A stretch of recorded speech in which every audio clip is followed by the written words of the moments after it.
The music was loud enough to rattle the glass ornaments on the tree, but I still heard her voice clearly. "You're going to a nursing home, Elias.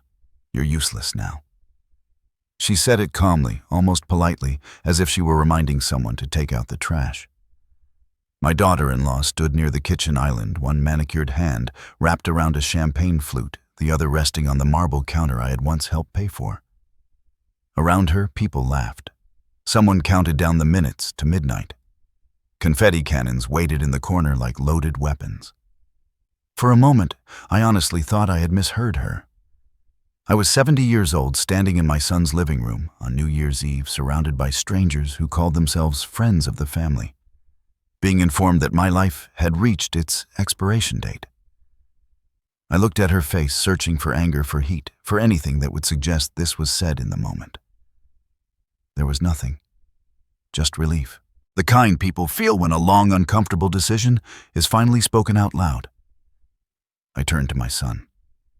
He didn't look back at me. His eyes were fixed on the floor as if the polished wood might offer him an escape. He shifted his weight, cleared his throat, and said, "It's probably for the best, Dad. You'll have people your age. Activities, structure. That was the word he chose. That was when I understood something that made my chest go cold. This wasn't an argument. It wasn't even a conversation. This was an announcement. A plan already agreed upon. I was just the last one to be informed. I stood there holding the back of a dining chair to keep myself steady while the party continued around me. Someone popped a bottle. Someone cheered. Midnight crept closer, and with it the quiet erasure of a man who had spent his life believing family meant safety. A few minutes later, I excused myself and walked upstairs. No one tried to stop me. The guest room had been mine for years, though no one ever called it that anymore.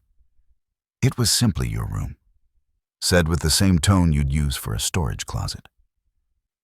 I closed the door softly behind me and leaned against it, listening to the muffled laughter below. The walls were thin. I could hear my daughter-in-law joking about resolutions, about cutting dead weight in the new year. I stared at the small dresser, the narrow bed, the single-framed photo on the nightstand. It was a picture of my late wife taken decades ago, before life became something to be negotiated. I picked it up and felt an unexpected calm settle over me. That was the moment I stopped waiting to be chosen. Downstairs, the house glowed with warmth and noise. But up here, everything felt still. I sat on the edge of the bed and let the truth settle into my bones. I was not being asked to leave. I was being prepared for removal. The nursing home was just the final step, the clean solution to a problem they no longer wanted to see. The word useless echoed in my head, not because it hurt, but because it explained everything. Useless meant I asked questions. Useless meant I moved too slowly. Useless meant I remembered how things used to be and how they were supposed to work. In that house, usefulness had become a currency, and I had been quietly running out of it for years. I thought back to how it had started long before this night. When my son first asked me to move in, he'd said it made sense. He said families should look after each other. He said the house would be ours. I believed him. I believed that a lifetime of doing the right thing earned you a place to rest. At first, I did everything I could to make myself easy to live with. I woke early. I stayed out of the way. I cooked when asked, watched the grandchildren when needed, fixed small things around the house without being told. When guests came over, I learned to disappear upstairs so no one would feel uncomfortable around the old man. Every smile I received was tied to a task completed. Every silence followed a moment I spoke when I shouldn't have. Still, I told myself this was normal. Families change, roles shift. Pride has no place in a shared home. What I didn't realize then was that I wasn't adjusting to a new role. I was being trained out of one. I walked to the closet and opened it. My clothes hung neatly arranged the way I'd learned they preferred. Neutral colors, nothing that took up too much space. I ran my hand along the fabric and felt a strange sense of distance, as if I were touching evidence of a life that no longer belonged to me. On the desk sat a small stack of papers. Mail I hadn't opened yet. Forms I'd been asked to sign weeks earlier slid across the table with phrases like, "just routine and nothing to worry about." I remembered hesitating, then, feeling a flicker of discomfort, I quickly dismissed. My son wouldn't hurt me. He was busy. He trusted his wife, that should have been enough. Now standing alone in that room, I wondered how many decisions had been made in my name while I was busy proving I deserved to stay. The laughter downstairs swelled, followed by applause. Someone started counting down. 10, 9, 8. I sat on the bed and closed my eyes. 7, 6, 5. I thought about the man I used to be. The man who paid his bills on time, who showed up when he was needed, who believed that loyalty was something you earned by giving it first. I thought about how easily that man had been reduced to a problem to be managed. 4, 3, 2. When they reached 1, the house erupted.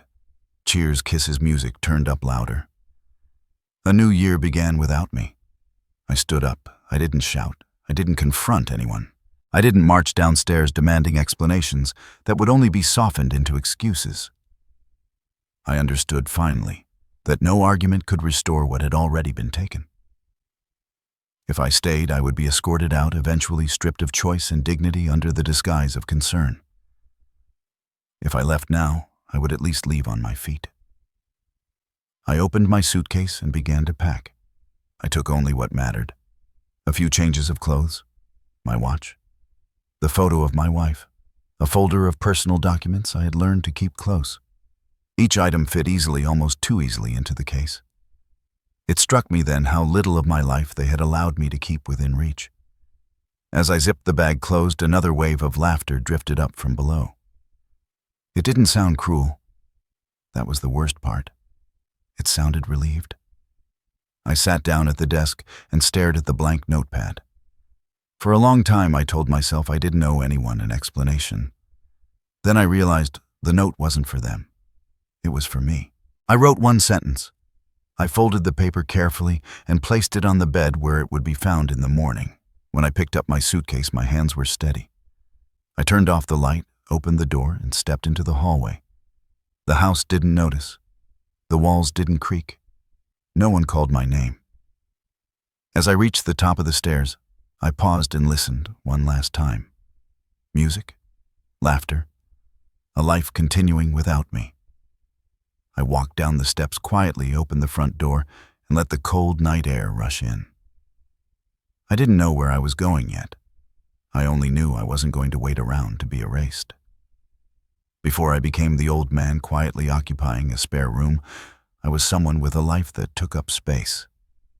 There was a time when my days were full, measured by work completed and problems solved, not by how little noise I made. I had a career that demanded my attention and rewarded it in equal measure. I paid my own bills. I made my own decisions. I slept in a house that carried my name on the deed, not as a courtesy, but as a fact. When people asked who I was, I answered without hesitation. I didn't drift into old age, confused or dependent. I arrived here after decades of responsibility, after doing what men are taught to do without expecting applause. My son grew up watching that version of me. I was there when he scraped his knees and when he broke his first heart. I sat through parent-teacher meetings after long workdays, nodding along while pretending I wasn't exhausted. I taught him how to drive, how to shake a man's hand, how to show up even when you didn't feel like it. When his mother passed, I became everything at once. Provider, protector, anchor. I never reminded him of that. I didn't need to. I believed the bond spoke for itself.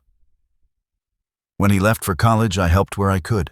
Tuition gaps, emergency repairs, the occasional quiet transfer that kept him afloat when pride wouldn't let him ask. I told myself this was temporary, that one day he'd stand fully on his own, and I'd step back into a well-earned quiet. Instead, my help became part of the foundation he built his life on. By the time he married, I was already used to being the invisible solution. If something broke, I fixed it. If money ran short, I covered it. If a decision felt overwhelming, I talked it through and then stepped aside so it could look like it was his idea. I didn't do this to control him. I did it because I believed that was what fathers did. When they started talking about buying a house, I was involved from the beginning. I went to viewings. I listened to their plans. I warned them about interest rates and hidden costs. When they fell in love with a place that stretched their budget too thin, I was the one who closed the gap. It was framed as a temporary contribution, just until things stabilized, just until promotions came through, just until life settled. I didn't hesitate. The house was beautiful. Too beautiful, maybe. Wide windows, polished floors, an open kitchen meant for entertaining. My daughter-in-law walked through it like it already belonged to her, pointing out where furniture would go, where friends would gather. My son looked at me with gratitude that felt genuine at the time. They asked me to move in, not long after. They said it made sense. They said the space was there. They said families should live together, especially as people got older. I sold my home without much ceremony. It was smaller, quieter, filled with memories I told myself I was ready to let go of. The day I handed over the keys, I stood in the empty living room longer than I meant to. I remember thinking I was closing one chapter cleanly, responsibly, downsizing, simplifying, being practical.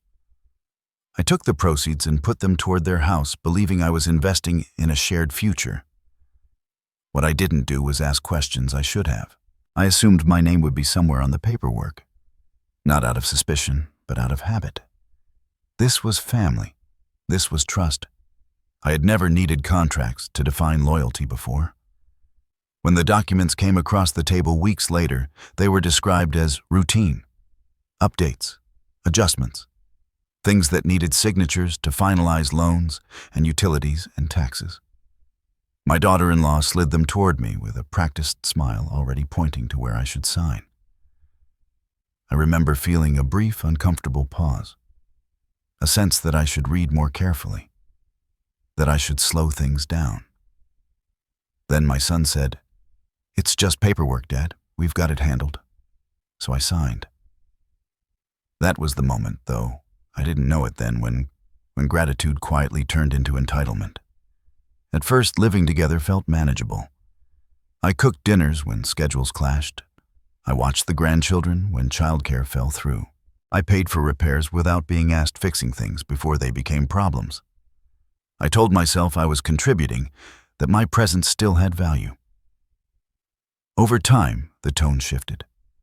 Help stopped being thanked and started being expected. My offers became obligations. My opinions became interruptions. If I suggested a different approach to something, I was reminded gently that things had changed, that this was their house now. I let it go. I told myself every generation needs to feel in control of its own life. I told myself pride was a young man's luxury. Still, there were moments that unsettled me. A bank statement I no longer received. A credit card that suddenly declined. A casual comment about simplifying my finances that I didn't fully understand. Each time there was an explanation ready delivered, with concern rather than malice. "We're just helping you manage things better. You don't need to worry about this stuff anymore. It's easier if everything goes through one account." I nodded along, relieved to avoid conflict, grateful someone was willing to take the burden. Looking back now, I see how carefully that language was chosen. Not to alarm, but to reassure. Not to threaten, but to soothe. The strangest part was how quickly I adjusted. I stopped asking questions. I stopped checking statements. I stopped insisting on seeing things for myself. I trusted that if something was wrong, someone would tell me. I told myself this was what aging gracefully looked like. Letting go, making room. There was one thing I didn't let go of. Years earlier, long before my son's marriage, I had made a quiet decision. Not out of greed or mistrust, but out of instinct. Experience teaches you that life can turn without warning, and that everyone needs something that is entirely their own. I kept that part of my life separate, private. Not hidden maliciously, just untouched by shared plans and good intentions. It wasn't something I talked about because it didn't feel necessary at the time. Back then, I still believed respect was permanent. As the months passed in that house, I began to sense that my role had changed from contributor to accessory. Useful when needed, ignored when not. Still, I clung to the idea that family bonds would correct themselves if given time. I didn't want to see what was happening because seeing it would mean acting on it. And acting would mean admitting that the life I had given them so freely was now being quietly taken apart piece by piece without my consent. By the time New Year's Eve arrived, the shift was complete. I just hadn't realized how final it had become. The change did not arrive all at once. It slipped in quietly, wearing the same polite smile it had always worn. In the beginning, life in that house felt merely different, not hostile. Mornings were orderly. Conversations were brief but civil. My daughter-in-law spoke to me with the careful tone people use when they don't quite know where to place you yet. My son stayed busy leaving early, coming home late, always tired in a way that made questions feel like an imposition. I told myself this was normal. New marriages needed space. New routines took time. What I didn't realize was that the rules were being rewritten while I was still playing by the old ones. I noticed it first during dinner. There were nights when they ate without me, plates cleared by the time I wandered into the kitchen. Other nights I was told they'd already planned something quick and informal, and it would be easier if I made myself a sandwich later. The dining room, once open and welcoming, began to feel like a place I needed permission to enter. When guests came over, I was asked to relax upstairs so they wouldn't feel awkward.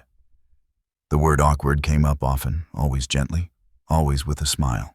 I learned to take my tea to my room, to close the door, to become part of the house rather than part of the conversation. No one ever said I wasn't welcome. They just acted as if I wasn't expected. The rules were never spoken aloud. They didn't have to be. I learned them the way people learn the rhythm of traffic, by watching what happened when someone moved at the wrong time. Don't speak unless spoken to. Don't offer advice unless asked. Don't linger in shared spaces. Don't correct her in front of others. Don't remind anyone how things used to be. I followed those rules carefully, telling myself it was temporary, that things would loosen once everyone settled. But instead of loosening, they tightened. My daughter-in-law had a way of framing control as concern. If I stayed up late watching television, she'd suggest my sleep schedule might be slipping. If I went for a walk alone, she'd ask if it was safe at my age. When I forgot where I put my glasses, she'd laugh softly and say, "We should keep an eye on things like that." Always we, never me. My son echoed her language without thinking. He'd ask if I remembered to take my vitamins, if I was feeling confused, if I'd had any trouble paying bills lately. Each question came wrapped in care, but together they formed something colder. A narrative. Slowly, I began to feel like I was under observation. Not watched openly, but monitored. My routines became topics of discussion. My habits were evaluated. My mistakes, however small, were quietly noted. The worst part was how reasonable it all sounded. I found myself adjusting before anyone asked me to. I spoke less. I moved more carefully. I made lists so I wouldn't forget things. I laughed off comments that stung, because pushing back felt like confirming their suspicions. Useful meant silent. I was praised when I folded laundry without being asked, when I fixed a loose hinge, when I entertained the grandchildren quietly while adults talked.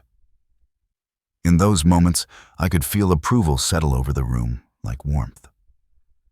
I learned to chase that feeling not because I needed praise, but because it kept the tension away. Anytime I asserted myself even gently, the temperature changed. Once during a family gathering, someone asked how long I planned to stay with them. Before I could answer, my daughter-in-law laughed and said, "Oh, we'll figure that out. We're taking things day by day." She said it lightly, but her hand tightened around my son's arm.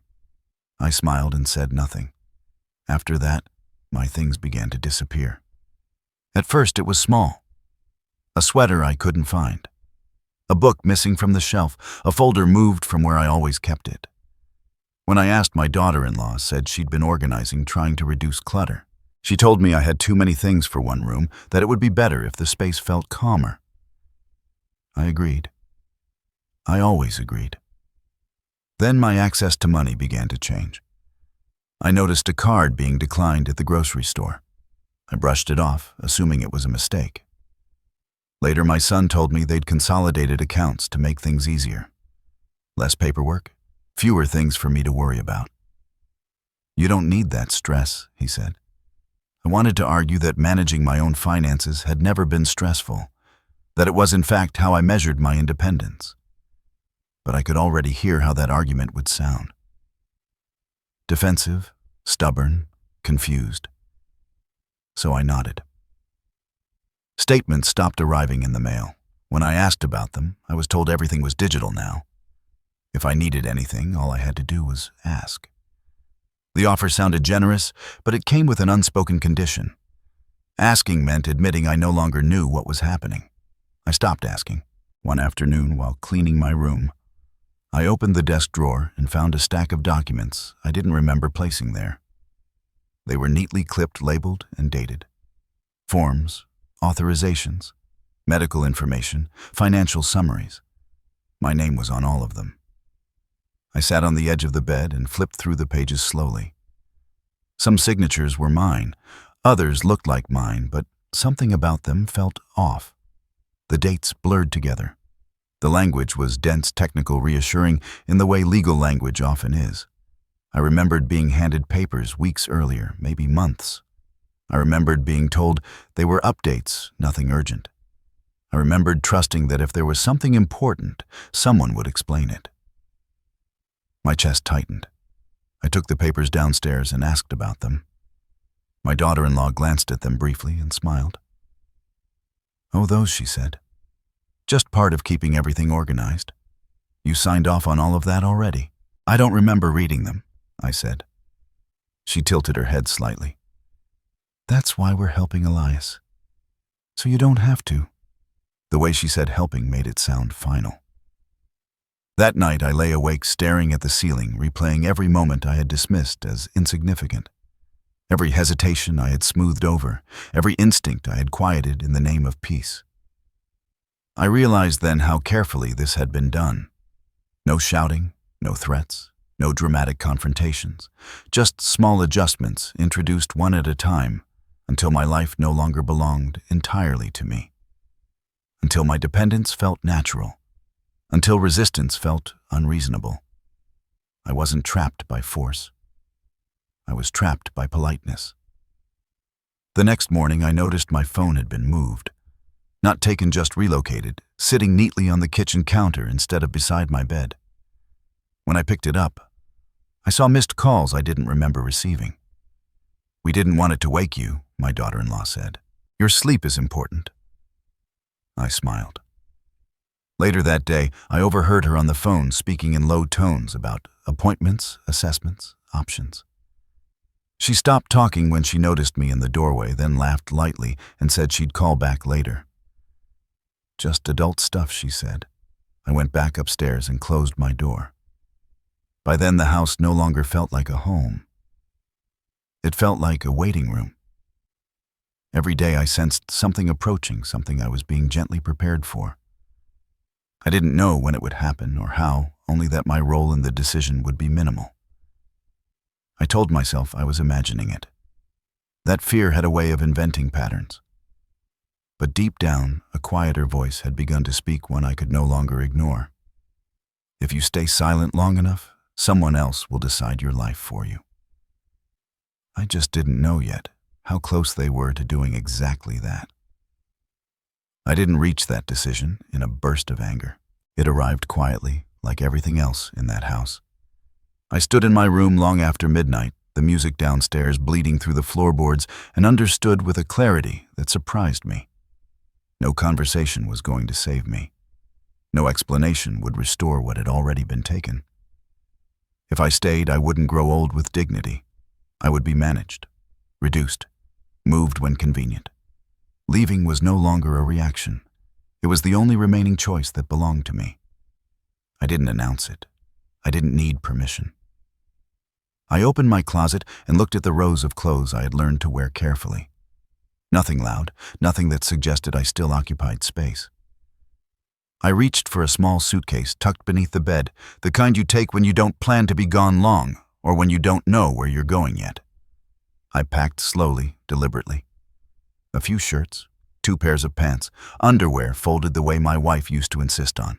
I left behind the sweaters they had complained took up too much room. I didn't take the dress shoes I hadn't worn in years. I didn't take anything that tied me to the role they had assigned me. On the nightstand sat the photo of my wife.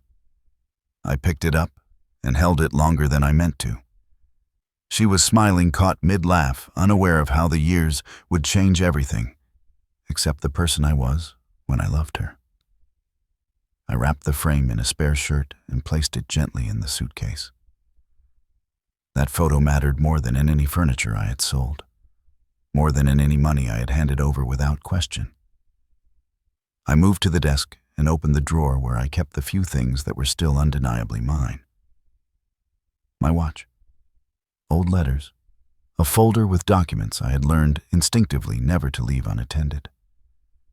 I slid the folder into the case and paused. Downstairs, laughter rose again. Someone shouted about the countdown to midnight. Glasses clinked. My daughter-in-law's voice carried clearly, confident and relaxed. I realized something then that hurt more than her words earlier that night. No one was worried about me.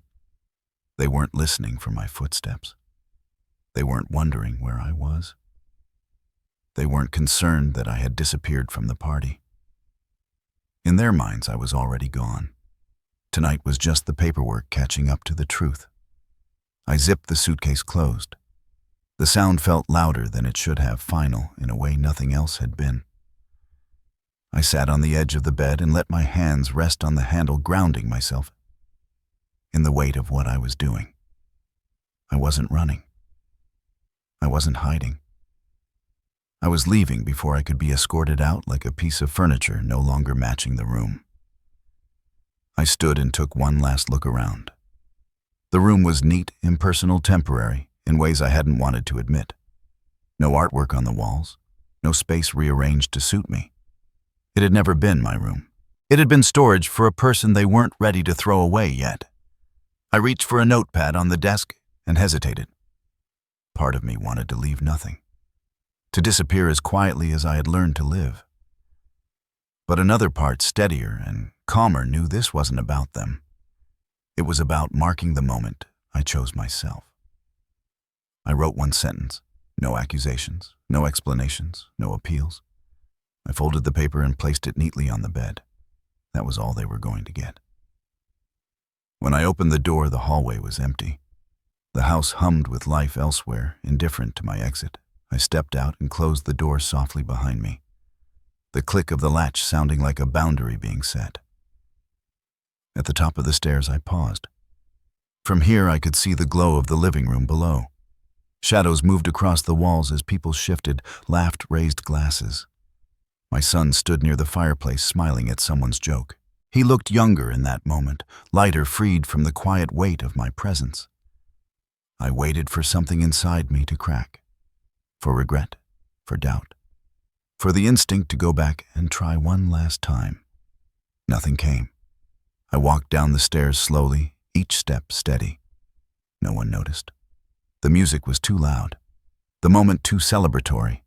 I crossed the foyer, my suitcase rolling softly behind me, and reached the front door. My hand rested on the handle. For years I had told myself that patience was strength, that endurance was love, that if I just stayed quiet, stayed useful, stayed small, things would eventually settle into something fair. Standing there, coat already on, I finally understood the truth. Patience had not protected me. It had trained them. I opened the door and stepped outside. The night air hit my face sharply cold and clean. It smelled like winter and distance and something close to freedom. I pulled the door shut behind me, careful not to let it slam, and stood on the porch for a moment listening. Inside, the party continued uninterrupted. I walked down the driveway without looking back. The house loomed behind me, all lights and laughter already adjusting to my absence. I didn't feel angry. I felt oddly light, as if something heavy had finally been set down. The street was quiet. Snow crunched faintly beneath my shoes. Somewhere in the distance, fireworks exploded, marking the beginning of a year I hadn't planned for, but was about to claim anyway. I adjusted my grip on the suitcase and started walking. I didn't know exactly where I would go. I hadn't worked out the details. I only knew I wasn't going to wait around for them to decide when I should be taken away. As I reached the corner, I stopped and looked up at the dark sky. For the first time in a long while, no one was watching me. No one was assessing my usefulness or measuring my compliance. I took a breath and stepped forward into the night. Whatever came next, it would happen on my terms. The bus station doors slid open with a tired sigh, as if even the building was exhausted from staying awake for the holiday. I stepped inside just after 12:41 in the morning, dragging my suitcase across a floor that smelled faintly of disinfectant and old coffee. The place was half lit, caught between closing and obligation, with a handful of travelers scattered across plastic seats. No decorations, no music, just a blinking digital board and the low hum of heaters struggling against the cold. Outside, the city was celebrating. Inside, time felt paused. I stood there for a moment, unsure where to sit, unsure what came next. The certainty that had carried me out of the house drained away, replaced by the weight of where I was. I was 70 years old on New Year's Day with no destination written on my ticket because I hadn't bought one yet. For the first time, there was no room waiting for me upstairs. No door I could quietly close. No roll to slip back into. I chose a seat near the wall, set my suitcase at my feet, and folded my hands in my lap like a child told to wait. The departure board flickered above me, listing cities I hadn't thought about in years. Names that meant nothing to me anymore. I had nowhere to be, and nowhere expected me. Across from me sat a young couple whispering to each other, their heads bent close together. A man farther down the row slept with his coat pulled up around his chin. Someone laughed loudly near the vending machines, the sound echoing in the open space before dying out. I watched them all from a distance that felt larger than the room. It wasn't just that I had left my son's house. It was that I had stepped out of a life where my presence, however diminished, had still been accounted for. Here I was, anonymous. Just another old man with a bag easy to overlook. The thought settled heavily in my chest. I told myself I was fine, that I had planned for this, that I had money options, the ability to figure things out in the morning. All of that was true technically, but it did nothing to quiet the deeper ache that had been growing for years. I wasn't grieving a house, I was grieving the belief that I belonged somewhere. As the minutes passed, memories surfaced without warning. My son at 8 years old running toward me after school waving a paper he was proud of. My wife sitting at the kitchen table late at night grading papers, smiling at me over her glasses. Christmas mornings that felt loud and chaotic and full. Those moments had weight. They had meaning. Now I sat on a plastic chair under fluorescent lights, wondering how easily a lifetime could be reduced to a single sentence spoken over champagne. You're useless now. The word pressed against me from all sides. I had carried it quietly for months, maybe years. But here, with nothing to distract me, it finally did its work. My chest tightened. My eyes burned. I lowered my head and stared at the floor, focusing on the scuff marks between my shoes. I told myself not to cry. I told myself I'd done enough of that in private, that this place didn't deserve my tears. But grief doesn't ask permission. It came slowly at first, a tightening in my throat, a heaviness behind my eyes. Then it broke free, spilling out in quiet, uneven breaths I couldn't control. I pressed my lips together, willing myself to stop, but the harder I tried, the more it hurt. I hadn't cried like this in years. Not when my wife died, not when I sold my home, not when I signed papers I didn't understand, because I trusted the people in front of me. I cried now because there was no one left to perform strength for. Tears blurred my vision. My shoulders shook despite my efforts to stay still. I felt exposed, ridiculous. A grown man unraveling in a public place because the world had finally gone silent around him. I wiped my face with the back of my hand, then again embarrassed by how little control I seemed to have left. My breathing hitched each inhale, catching painfully before letting go. That was when I felt it. Not a sound, not a voice, just the sense of being noticed. I looked up, startled, and met the eyes of a young woman standing a few feet away. She held a paper cup in one hand and a phone in the other, as if she had stopped mid-step. She didn't look alarmed or impatient. She didn't look away when I met her gaze.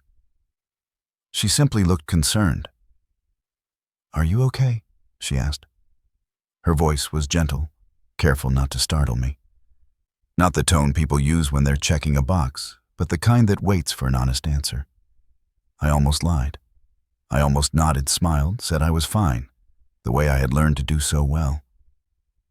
But something in her expression stopped me. She wasn't rushing. She wasn't scanning the room. She wasn't uncomfortable with my discomfort. I swallowed and shook my head. "No," I said, the word breaking apart as it left my mouth. "I'm not." She set her cup down on the windowsill and took a step closer, still leaving space between us. "Do you want to sit somewhere a little quieter?" she asked. "Or do you want to talk?" I looked around the station, then back at her. This place was already quiet enough. What she was offering wasn't privacy. It was attention. I nodded.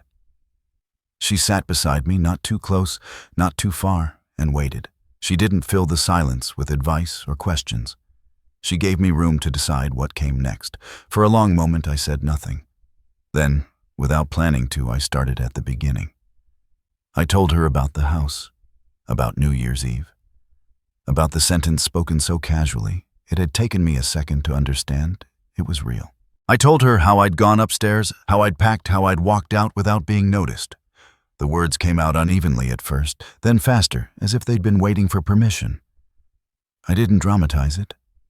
I didn't soften it either. I told it the way it felt, stripped of excuses and explanations. She listened without interrupting, her face serious, her eyes steady. When I paused to catch my breath, she didn't rush me.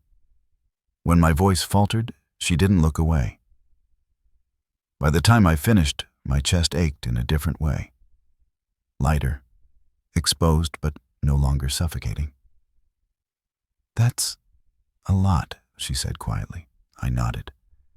"It doesn't sound real when I say it out loud." "It is real," she replied.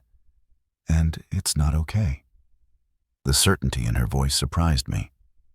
She glanced at her phone, then back at me as if weighing something. "Can I ask you a few questions?" she said. "Just to understand better." I hesitated, then agreed. She asked things no one else had ever asked me. About paperwork, about finances, about who had access to what. Her questions weren't intrusive, but they were specific, pointed in ways that made me uneasy. When I answered, her expression shifted, tightening with each detail. She stood suddenly, as if reaching a decision. "I need to make a call," she said. "I'll be right back." She walked a short distance away. Her back turned slightly, her voice low but firm. I didn't mean to listen, but the station carried sound easily. "I found him," she said into the phone. "Yes, I'm sure." She paused, listening, then added one more sentence that made my stomach drop. "He's here, and he has no idea what they've done." She ended the call and turned back toward me. Whatever this night was about to become, I knew in that moment. It was no longer just about me waiting for a bus. She came back a few minutes later, her expression different from before. Not alarmed, not hurried, focused. She sat down beside me again, closer this time, as if the space between us had quietly closed on its own. For a moment, neither of us spoke.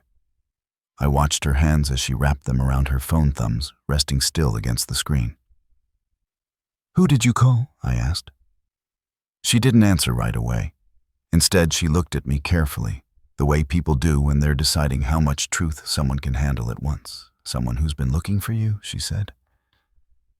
I let out a short, humorless breath.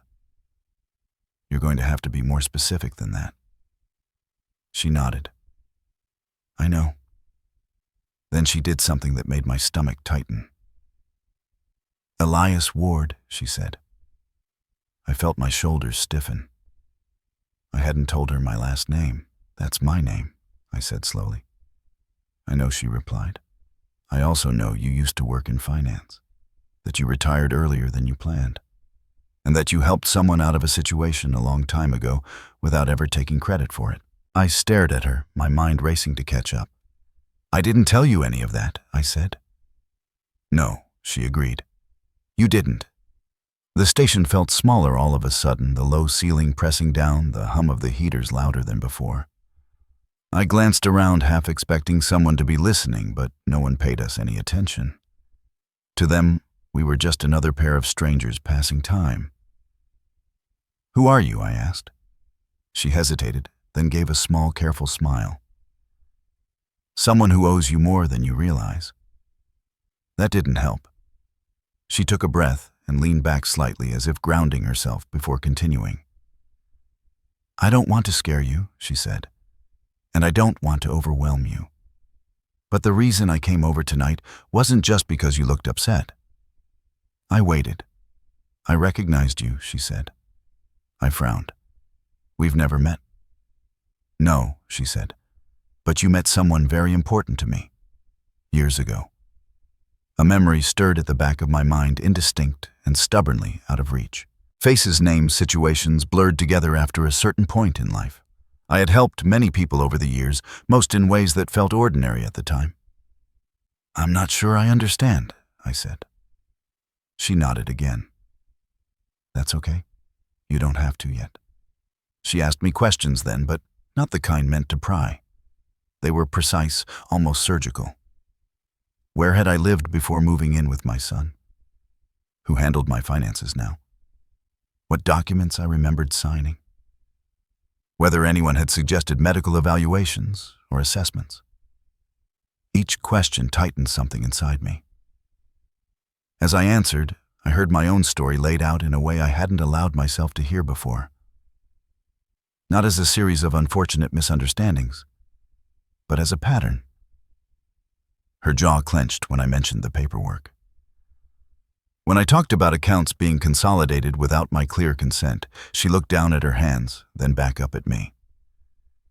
Did they ever explain what those documents were for? She asked. No, I said.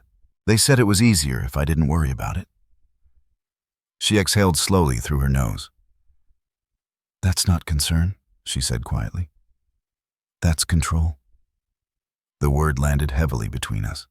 I started to protest out of habit, to soften it, to explain that my son meant well, that families complicated things, that intentions mattered. She didn't interrupt me, but she didn't let me finish either. Elias, she said gently, intentions don't erase impact.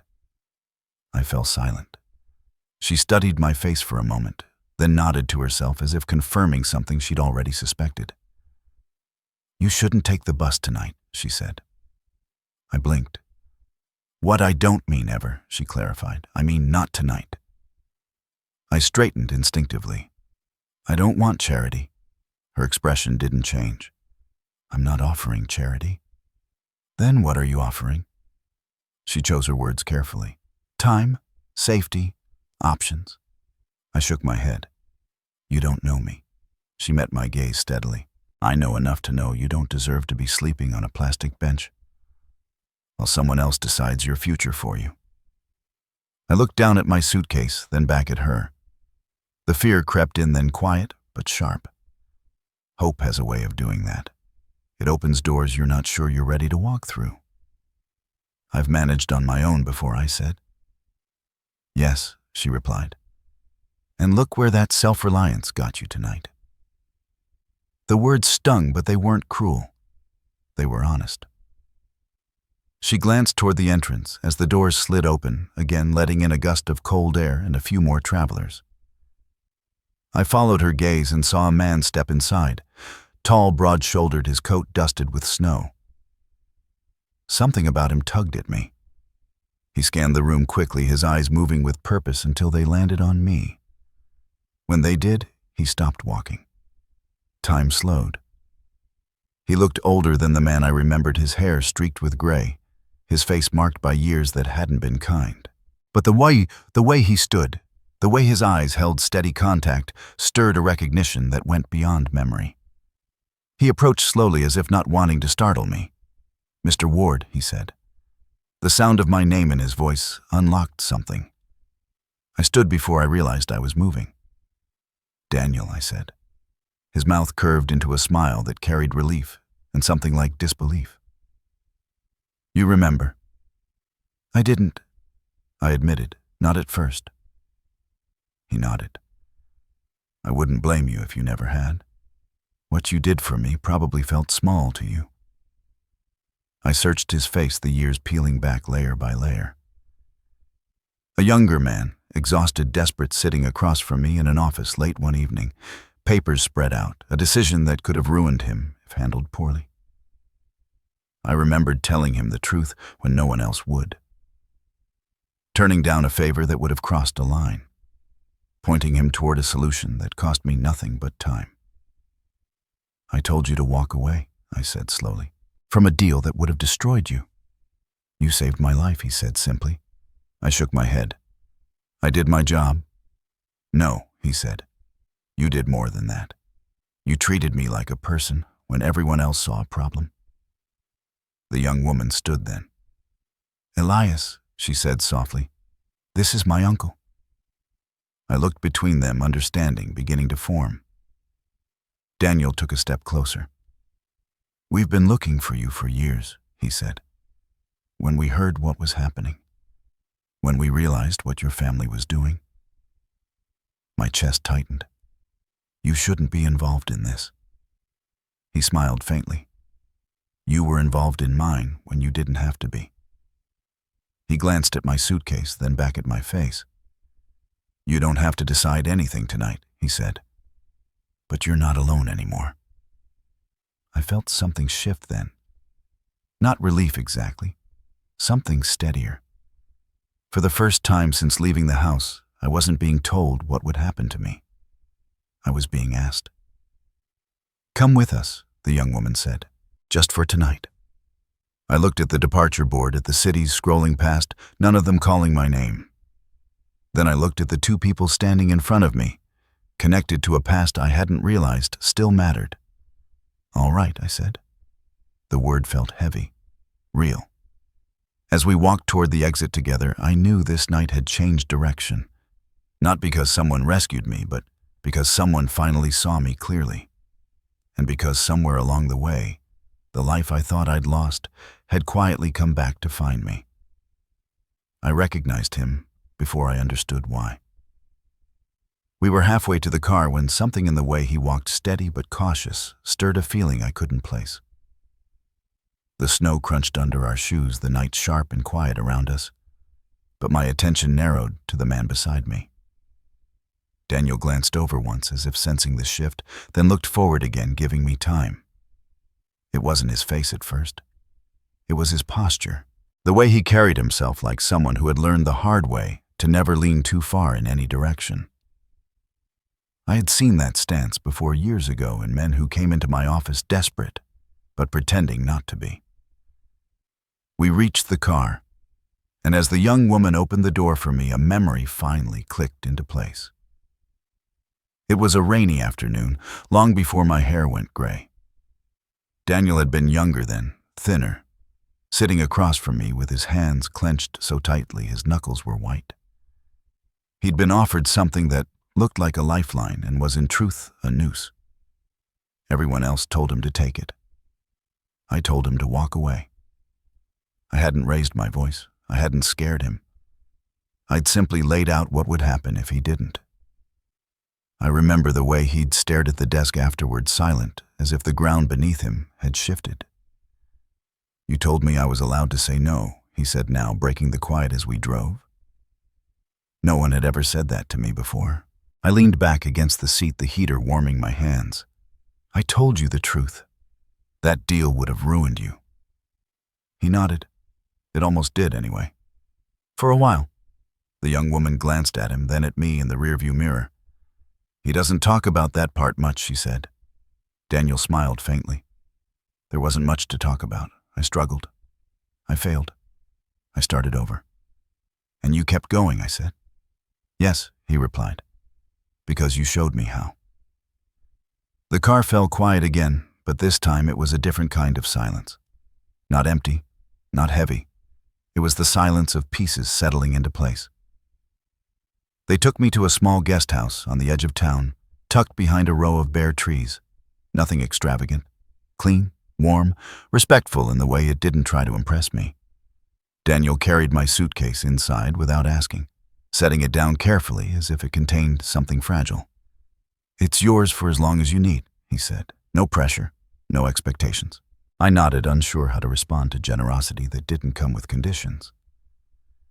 We sat at a small table while the kettle boiled. The young woman poured tea, the simple ritual grounding me more than I expected. My hands stopped shaking. My breathing slowed. Tell him, she said to Daniel quietly. He looked at her, then back at me. After we lost touch, he began, I kept an eye out for you. Not because I needed anything. Because I wanted you to know it mattered. I raised an eyebrow. Most people move on. I didn't, he said. I built a company. I failed twice before that. Learned the hard way what shortcuts cost. Eventually I got it right. He didn't boast. He didn't list numbers or titles. He didn't need to. The calm certainty in his voice said enough. I owe my position to a lot of people, he continued. But the reason I didn't become someone I couldn't live with, that's on you. The weight of that settled over me slowly. I had spent years being told I was outdated, unnecessary, a burden. Sitting there listening to a man describe how a single conversation decades ago had changed the shape of his life. I felt something unfamiliar rise in my chest. Perspective. I didn't save you, I said finally. No, he agreed. You didn't rescue me, you respected me. There's a difference. The young woman smiled at that. He taught me that, she said, that people don't need saving. They need clarity. I looked at her more closely then.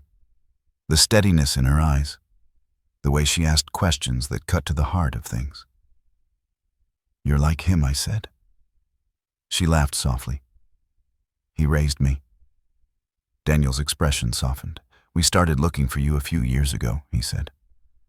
When things finally stabilized, we wanted to thank you properly. And you couldn't find me, I said. No, he admitted. You were hard to track down. You moved. You stopped showing up in places you used to. I thought of the house I'd sold, the mail I no longer received, the accounts I no longer controlled. When we finally did, he continued, his voice tightening slightly. What we found wasn't what we expected. I met his gaze. My family? He nodded. What they're doing to you isn't just cruel. It's dangerous. The word landed differently than it had when his niece said it earlier. Dangerous, how, I asked. Daniel leaned forward, resting his elbows on the table. Because it follows a pattern. Control disguised as care. Isolation framed as concern. Financial access shifted quietly. Decisions made on your behalf. I felt a chill that had nothing to do with the cold outside. You think they're trying to declare me unfit? I think they're laying the groundwork, he said carefully. Whether they realize it or not. The room seemed to tilt slightly. I don't want revenge, I said instinctively. I just want my life back. Daniel held up a hand. I'm not talking about revenge. I'm talking about protection. He slid a folder across the table toward me. I didn't open it yet. We're not here to take over, he continued. We're here to make sure no one else does. I looked down at the folder, then back at him. Why get involved now? He didn't hesitate. Because you stood up for me when it would have been easier not to. Because I wouldn't be where I am without that moment. And because if I walk away now knowing what I know, I become the kind of man you warned me not to be. The honesty of that left me quiet. I thought of my son, of the way he'd looked at the floor when his wife spoke that sentence, of how easy it had been for him to let someone else take the lead. What happens next? I asked. Daniel smiled slightly. That depends on what you want. I considered the question carefully. No one had asked me that in a long time. Not really. I want to understand what they've done, I said. All of it. I want to make sure they can't do it again. His smile faded into something more serious. That's reasonable. And I don't want to disappear, I added. Not quietly. Not conveniently. The young woman met my eyes. Then you won't? We talked late into the night. Not about strategy, not yet, but about facts, dates, documents, conversations I'd brushed aside. Each detail fit into a larger picture that became harder to ignore. By the time I went to bed, exhaustion settled over me like a heavy blanket. But beneath it, something else stirred. Not anger, not fear. Resolve. As I lay there, staring at a ceiling that didn't belong to anyone else's rules, I realized something that surprised me. I hadn't lost my worth in that house. They just couldn't see it anymore. And if they had misjudged me so completely, then they had no idea what was coming next. Morning arrived quietly without alarms or footsteps outside my door. I woke in a bed that didn't belong to my son's house, in a room where nothing felt temporary. Sunlight filtered through the curtains in a way that felt intentional, not intrusive. For a few seconds I lay still, bracing myself for the familiar tension, the instinct to listen for movement, to prepare explanations for simply being awake. None of that was necessary here. The realization settled slowly.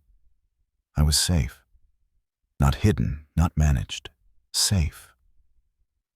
When I stepped into the small kitchen, Daniel was already there, reading something on a tablet, a mug of coffee untouched beside him. He looked up and smiled. Not the polite smile people use to acknowledge your presence, but one that said he had expected me. Good morning, he said. Did you sleep? Yes, I answered honestly, for the first time in a while. He nodded as if that confirmed something important. We didn't rush into anything. That too felt unfamiliar. Breakfast was simple, conversation light. No one asked what I planned to do with my day or how long I intended to stay. There was an unspoken understanding that time belonged to me again. It wasn't until later, when the young woman joined us, that the tone shifted. She sat across from me at the table, her posture relaxed, but attentive, a folder tucked under her arm. Daniel noticed it too and set his tablet aside. Only if you're ready, she said to me. I looked at the folder, then back at her. I think I need to be. She slid it across the table slowly, giving me time to pull it closer. Inside were copies of documents I recognized immediately. Bank statements, authorization forms, letters I hadn't seen in months. Seeing them laid out like that made my stomach tighten. These aren't all of them, she said, but they're enough to show a pattern. I flipped through the pages carefully, each one confirming a piece of discomfort I had pushed aside. Accounts redirected, notifications changed. Access quietly shifted away from me. Nothing illegal on its own. Everything framed as efficiency. Together, it painted a different picture. They said it was to help me, I said quietly. Daniel leaned forward. That's often how it starts. The young woman nodded. Control doesn't arrive as cruelty. It arrives as concern. I sat back, the weight of the realization pressing down on me. For so long I had told myself that my discomfort was just pride, that letting go was part of aging gracefully. Now, looking at the evidence, I saw how carefully that narrative had been encouraged. They were preparing to decide things for me, I said. Yes, she replied. And once that happens, it becomes very hard to get your voice back. The word abuse hovered in the air, unspoken but undeniable. I don't like that word, I admitted. It makes it sound like something dramatic. Like I should have known. She met my gaze. Abuse doesn't always announce itself. Sometimes it whispers until you start repeating it to yourself. That struck deeper than I expected. Daniel cleared his throat. Elias, what happened to you isn't just about feelings. It has real consequences. Legal ones, financial ones. If it continues unchecked, it limits your options permanently. I felt a familiar instinct rise, the urge to minimize, to say it wasn't that bad, that my son wouldn't go that far. Then I remembered his silence, the way he hadn't corrected her, the way he had let her speak for him.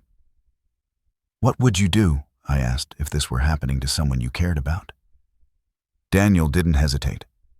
I'd stop it, the young woman added, and I'd make sure it couldn't happen again. They didn't sound angry. They sounded certain. I looked down at my hands, hands that had signed papers in good faith, hands that had built a life piece by piece. I felt something harden inside me, not into bitterness, but into clarity. What are my options, I asked. They exchanged a glance, then Daniel spoke. We can document everything, secure what's yours, re-establish control where it's been taken, and if necessary, confront them with facts they can't explain away. I flinched slightly at the word confront. This doesn't have to be loud, he continued. It doesn't have to be personal. In fact, it's better if it isn't. I understood then what kind of power he was offering. Not revenge fueled by rage, but structure. Boundaries enforced by reality. And if I don't want to confront them at all? I asked. The young woman smiled faintly. Silence can be a strategy too. Sometimes the most effective move is stepping out of the story they're telling and forcing them to explain the gaps. That idea settled into place slowly.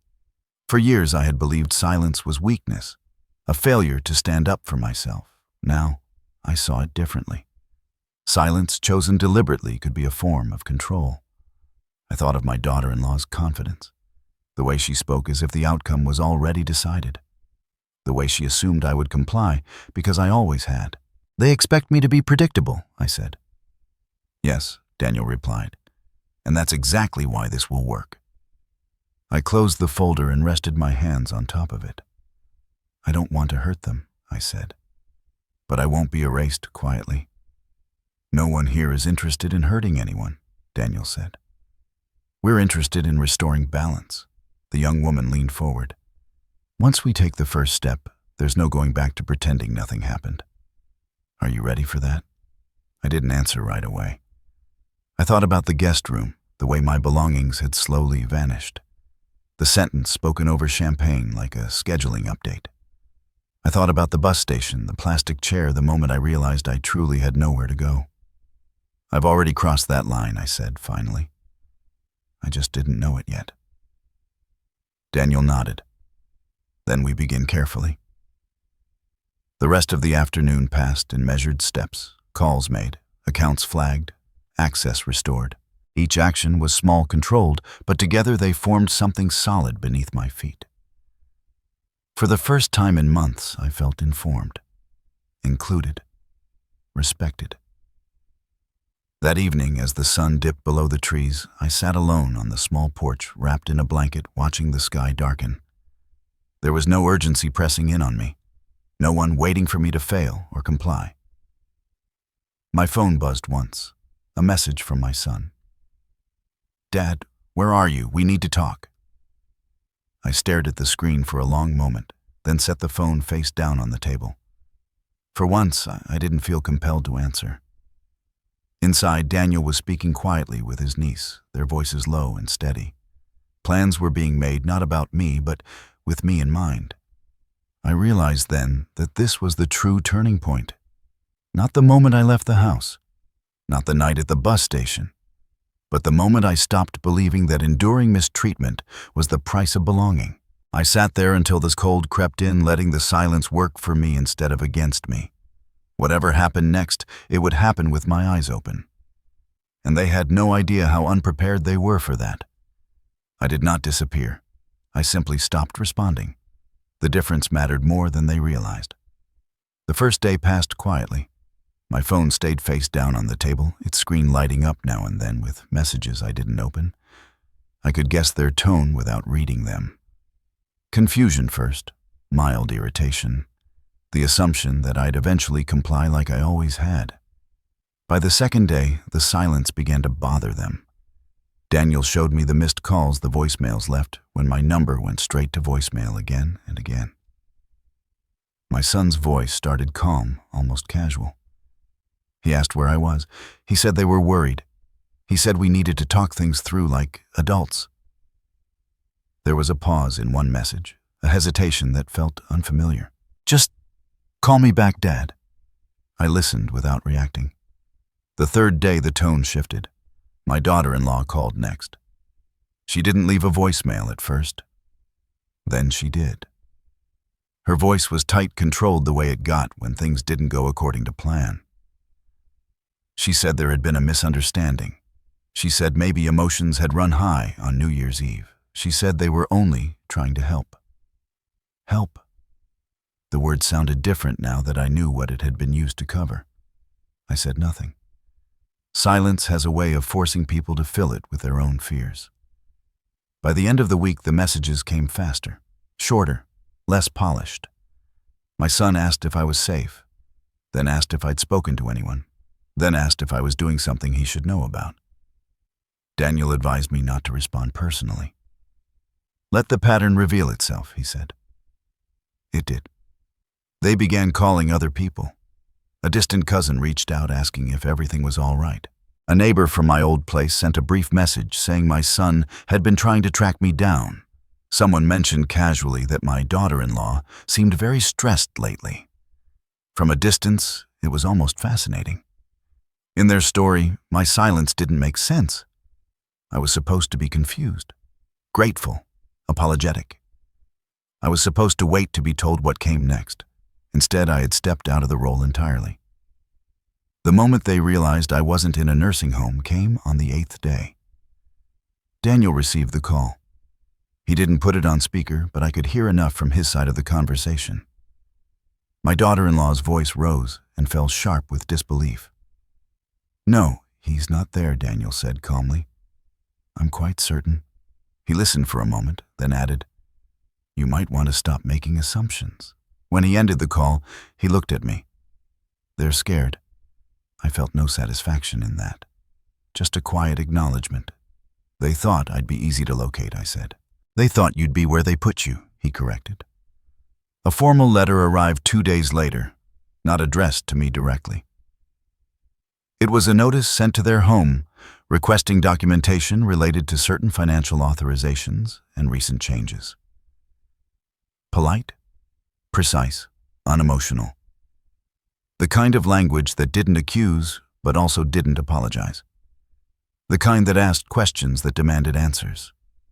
My daughter-in-law called again that night. This time she left a voicemail. "Elias," she said, and hearing my name in her mouth felt strange now. "We don't understand what's happening. If this is about paperwork, we can explain. There's no need to involve outsiders." Outsiders. As if my life belonged to a closed system I had stepped out of bounds from. I still didn't respond. My son followed with a message of his own sent late at night. "I know you're upset. I know things got out of hand. But this isn't the way to handle it. You don't have to do this." "Do what?" That question lingered with me. For the first time, I saw clearly how they framed my autonomy as disruption. My refusal to comply was treated as aggression, my silence as punishment. Daniel made the next move without asking me to speak. Another letter, another request. This one broader. This one formal enough that ignoring it would no longer be an option. That was when they asked to speak to me directly. The request came through Daniel carefully, worded almost respectful. They wanted to clear the air. They wanted to explain. They wanted to make things right. I sat with the message for a long time before answering.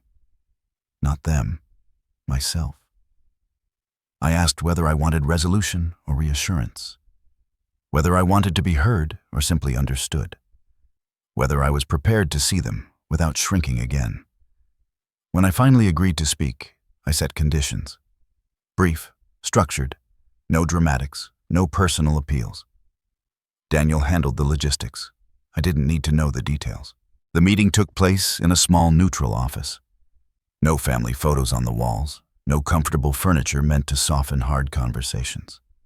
Just a table, chairs, and the truth waiting to be acknowledged. They arrived together. My son looked tired, older than I remembered.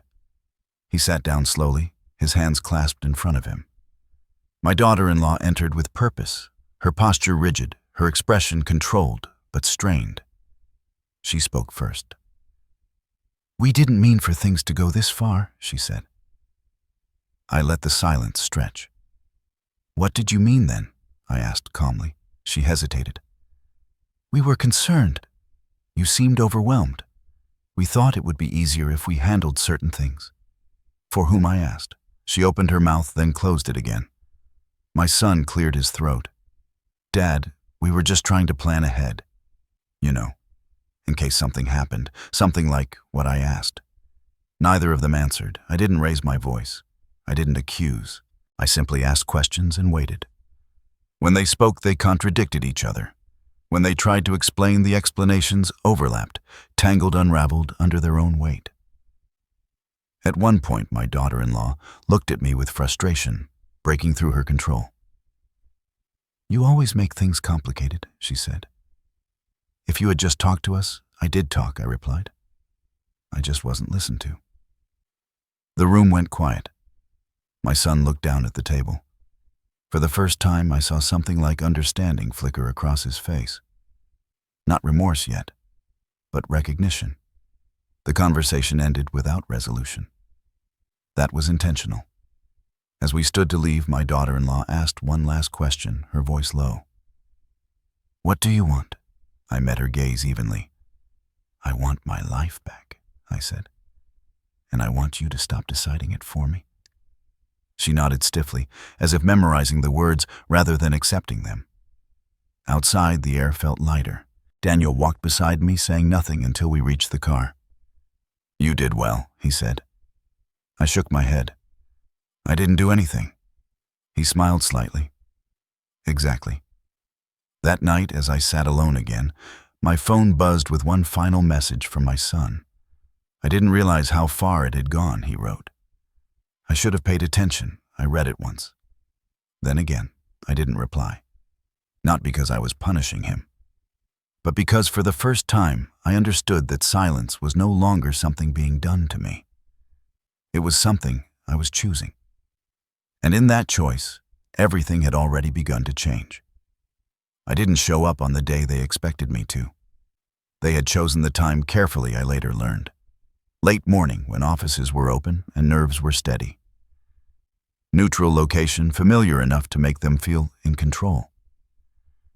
They assumed I would arrive early, anxious, ready to explain myself the way I always had. Instead, my chair stayed empty. Daniel sat in another room, entirely reading updates on his tablet, while I drank coffee and watched the winter light creep across the floor. There was no rush, no pacing, no last-minute rehearsals of what I might say. The decision not to appear wasn't avoidance. It was structure. When you stop rushing to defend yourself, other people have to start answering questions. The first message came 15 minutes after the scheduled time. "Where are you?" My son texted. I didn't respond. 10 minutes later, another message arrived, this one from my daughter-in-law. "This isn't helpful. We're here. We need to clear this up." Need was doing a lot of work in that sentence. Daniel received the official update shortly after. He didn't read it aloud at first. He simply looked at me, then nodded once. "They're rattled," he said. "They expected you to be easy." I thought of all the times I had been. In the other room, the meeting continued without me. That was the part they hadn't anticipated. They had prepared arguments, not explanations. They had planned to manage emotions, not facts. Paper has a way of changing the tone. The documents Daniel had arranged to be presented didn't accuse. They didn't dramatize. They simply asked questions that could not be brushed aside. Dates, authorizations, account changes, patterns. My name appeared on every page. So did decisions I had not made. The first crack came quickly. My daughter-in-law tried to reframe the situation as miscommunication. She spoke about stress, about juggling responsibilities, about how difficult it had been to care for everyone at once. She leaned heavily on words like oversight and assumption. Then she was asked to explain specific transfers. She hesitated. My son tried next. He spoke about trust, about how he believed everything had been handled appropriately. He said he hadn't thought to question it because he trusted his wife. Because he trusted me. The trust, it turned out, was one-sided. When he was asked why my access had been restricted without clear consent, he looked genuinely confused. He glanced at her. She didn't meet his eyes. From where I sat hearing the updates in fragments, it felt strange to be so calm. This was the same room where my voice used to shrink, where every sentence had been weighed against the risk of displeasing someone. Now the weight had shifted entirely. Facts don't require tone. Half an hour in, my daughter-in-law's composure slipped. She argued that I had agreed to everything, that I had signed the documents, that no one had forced me. No one disagreed. Instead, she was asked whether I had been informed, whether I had been given full explanations, whether alternatives had been presented, whether my access to information had been maintained. Her answers grew shorter. My son said very little after that. At one point, he asked if I was all right. Not emotionally. Logistically. The question revealed more than any accusation could have. Another update arrived. They had asked to speak to me directly. Daniel looked at me. You don't have to. I considered it for a moment, then shook my head. Not yet. The request itself was telling. When authority dissolves, people reach for the familiar. They wanted my presence because they had lost control of the narrative without it. Minutes passed, then more. Eventually, a message came through that was no longer polished. Elias, my daughter-in-law, said into the voicemail, her voice tight with frustration, "This is getting out of hand. If you have concerns, you should have brought them to us first." I listened without reacting. That sentence carried the entire structure of our old dynamic. The assumption that my role was to report discomfort upward. That authority flowed in one direction. That silence was compliance until proven otherwise. The meeting ended shortly after, not with a resolution, but with consequences beginning to take shape. When Daniel joined me again, he didn't smile. He didn't look satisfied. "It's moving forward," he said simply. "They can't undo what's already been documented." I nodded. That afternoon, I finally agreed to speak, briefly, on my terms. The call was arranged for later that day, structured and supervised, no surprises allowed. When my son's face appeared on the screen, I barely recognized him. He looked smaller somehow, less certain. The confidence he used to borrow from his wife wasn't there. My daughter-in-law sat beside him, rigid, her jaw tight. "Dad," he began. "We didn't think this would turn into all of this." I let the silence stretch just long enough to reset the pace. "I didn't think I'd be told I was useless either," I said calmly. She flinched. "That's not what I meant," she said quickly. "You know that. Then say what you meant," I replied. She hesitated, searching for words that no longer obeyed her. "We thought it would be easier if decisions were centralized." "For whom?" I asked again. This time she answered, "For us." The honesty slipped out before she could stop it. My son looked at her, then at me, his face draining of color. I didn't raise my voice. I didn't accuse. I stated facts. I explained that my silence was not confusion. that my absence was not instability, that I had stepped back because I needed clarity, not because I lacked it.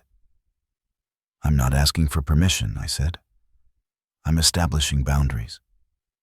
She tried to interrupt.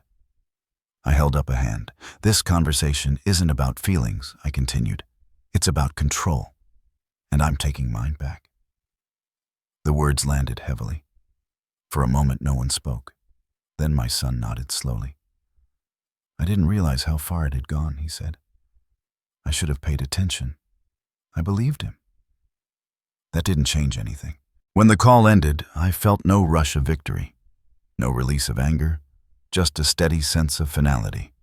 Later that evening, Daniel told me the practical outcome: accounts secured, access restored, oversight implemented where it belonged. "This isn't the end," he said, "but it's the collapse of the illusion they were relying on."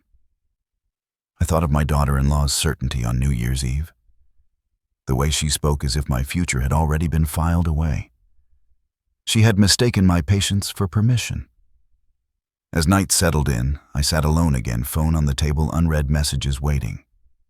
For the first time in a long while, there was no pull to respond immediately, no need to smooth things over. I understood something then that surprised me with its simplicity. I hadn't planned anything emotionally. I hadn't plotted revenge or rehearsed speeches. I had simply stopped complying. And that it turned out was enough to close the trap they had built for me. The fallout didn't arrive with noise. It arrived with distance. In the days after that meeting, the world around my son and his wife began to shift in ways they hadn't prepared for. Phone calls went unanswered. Invitations quietly stopped coming. People who once nodded along now asked questions, not out of loyalty to me, but out of self-preservation. No one likes being too close to a situation that suddenly looks unstable.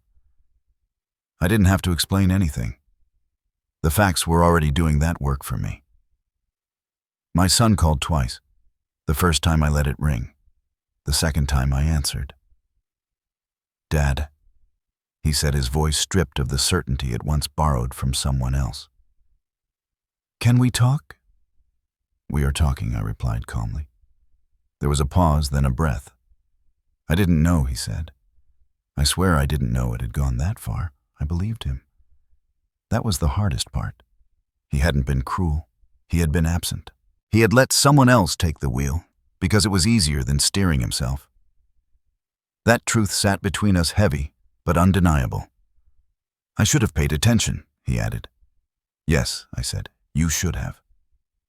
There was no anger in my voice. No satisfaction either. Just clarity. A few days later, I saw them again in person. It wasn't dramatic. No raised voices. No confrontation in a driveway or courtroom hallway. We met briefly in a neutral space because they asked to see me, and I agreed. I arrived on time. I sat upright. I spoke when spoken to. They looked smaller than I remembered. Not physically. Emotionally, my daughter-in-law kept her posture rigid, her hands folded too tightly in her lap. She smiled when she first saw me, but it didn't reach her eyes. My son sat beside her shoulders, rounded, as if bracing for something he couldn't quite name.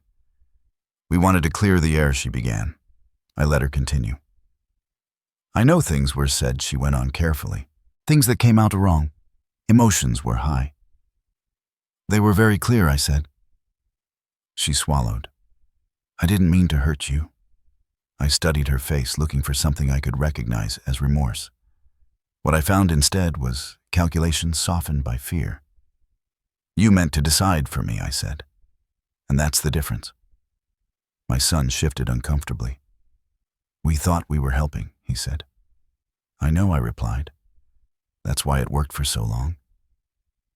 Silence followed, thick and uncomfortable. Then came the apology. Not the kind people practice in front of mirrors, but the kind that arrives late and unsure of its footing. "I'm sorry," my daughter-in-law said, "for how things were handled. Handled, not for the sentence spoken on New Year's Eve, not for the months of quiet control, not for the assumption that my life could be scheduled without my consent." I nodded once. "I accept that you're sorry," I said. but that doesn't change what happened. She opened her mouth to speak, then closed it again. My son leaned forward. "What do you want?" he asked. The question echoed the one she had asked earlier, but this time it wasn't defensive. It was searching. I didn't answer immediately. I thought about the guest room that had never been mine, the bus station bench, the calm of a place where no one watched me sleep. I thought about the difference between being tolerated and being respected. "I want distance," I said finally. "Not punishment. Protection." My daughter-in-law stiffened. "You're cutting us off. I'm setting boundaries," I corrected. "There's a difference." She shook her head slightly as if trying to reframe it in terms she could manage. "Family doesn't work that way." "Then family needs to learn," I replied. My son looked between us, his face tight with conflict. "Is there any way to fix this?" he asked. I met his eyes. "Not the way you're thinking." He nodded slowly, absorbing that. We stood to leave. There were no hugs, no dramatic exits. Just the quiet understanding that something permanent had shifted and no amount of explanation would return things to the way they were. As I walked away, I felt no triumph, only relief. Later that evening, Daniel checked in with me, not with updates, but with concern. "How are you holding up?" he asked. "Better than I expected," I said. "That usually means you did the right thing," he replied. The consequences continued to ripple outward. My daughter-in-law lost more than confidence. She lost credibility. People began to look at her explanations differently to hear what wasn't being said. My son, to his credit, started asking questions he should have asked months earlier. It didn't repair our relationship, but it stopped the damage from spreading. One afternoon, I received a message from her. It was longer than the others, more carefully worded. She wrote about stress, about fear, about not knowing how to handle things when control felt like the only option. She wrote that she never intended to hurt me, that she hoped someday I could forgive her. I read it once, then again. Forgiveness is a word people use when they want closure without accountability. I didn't know her that. I didn't reply. That night I sat alone with a cup of tea, the house quiet in a way that felt chosen. For years I had equated peace with endurance, with staying quiet, with not rocking the boat. Now peace felt different. It felt like space. I thought about the man I had been when I first helped Daniel. How small that decision had seemed at the time. How easily it could have been dismissed as routine. And yet it had mattered. Maybe that was the lesson I had forgotten along the way. Worth doesn't disappear because someone else stops seeing it. It waits. It endures. It returns when called for. My phone buzzed once more before I went to bed. A final message from my son. "I'm trying to understand," he wrote. "I don't expect anything. I just wanted you to know." I set the phone down without answering. Not because I didn't care, but because for the first time I understood that caring didn't mean sacrificing myself. I had drawn my line, quietly, clearly. And in doing so, I finally saw who I really was again. Not a burden, not a problem to be managed, just a man who had decided at last to stop disappearing for the comfort of others. I woke up before sunrise, not because I had to, but because my body finally trusted the quiet. There was no sense of urgency pressing against my ribs.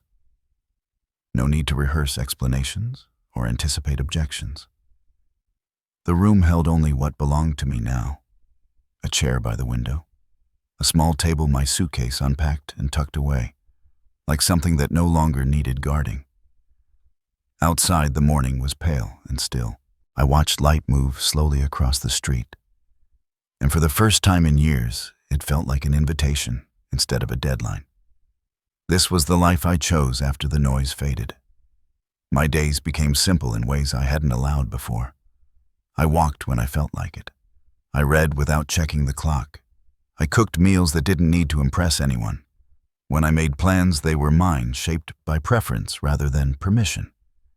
It surprised me how quickly my body adjusted to being respected. The tension I had carried for so long loosened in small increments. My shoulders dropped. My breathing slowed. Even my thoughts felt less crowded.